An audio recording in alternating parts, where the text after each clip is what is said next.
Hello बच्चों, let's read the question. Question says solar energy trapped by green plants finally returns to the environment. Comment. So इस question का जो की concept है, की concept क्या है? की concept, so it is your energy cycle. Energy cycle. अब हमें जानना होगा कि एनर्जी साइकिल जो है वो क्या होते हैं. So it is flow of energy through ecosystem.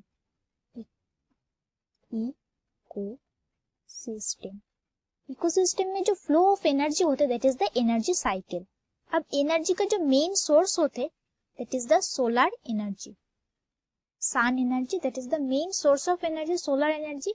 अब सोलर एनर्जी का 50% जो होते that is the photosynthetically active radiation. That is in short that is called PAR. अब इसका क्या होते कि जो फोटोसिंथेटिकली एक्टिव रेडिएशन होते इसका 2 to 10% is trapped by plants. अब प्लांट इसको ट्रैप करने के बाद क्या करते? So it helps in their photosynthesis. अब फोटोसिंथेसिस का होने की वजह से क्या होते कि जो प्लांट्स होते वो ऑर्गेनिक फूड बनाते, that is produce organic food. अब ऑर्गेनिक फूड क्या करते? So it keeps which makes plants alive. Plants को जीवित रखते. नाउ एनर्जी साइकिल कैसे बनते? सो प्लांट्स होते, प्लांट्स में फोटोसिंथेसिस करके प्लांट्स को फूड मिलते. नाउ प्लांट्स को कौन ईट करते? That is herbivores.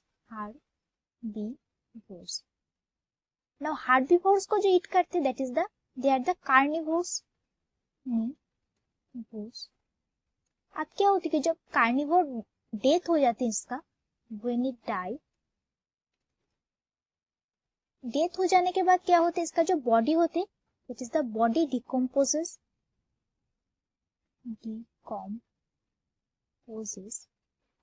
अब बॉडी डिकम्पोज हो जाने के बाद बॉडी में जो भी कुछ रहते, जो भी कुछ एलिमेंट्स रहते वो सॉइल में चले जाते. सो सॉइल, और सॉइल में क्या रहते? माइक्रोब्स रहते. Soil and microbes present they are get nutrients and energy source. अब क्या होते उसको एनर्जी सोर्स मिलने के बाद सॉइल में, और सॉइल का जो माइक्रोब्स होते उसके बाद क्या होते? It helps in the growth of plants.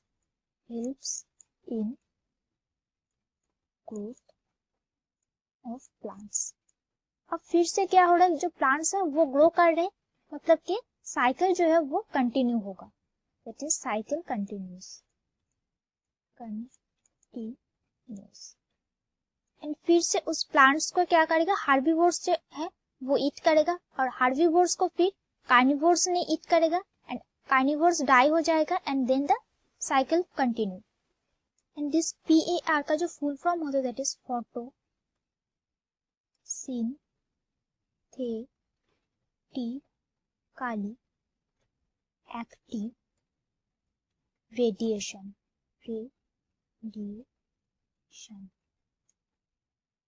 So that's it for the question. I hope you understood it well. Best of luck.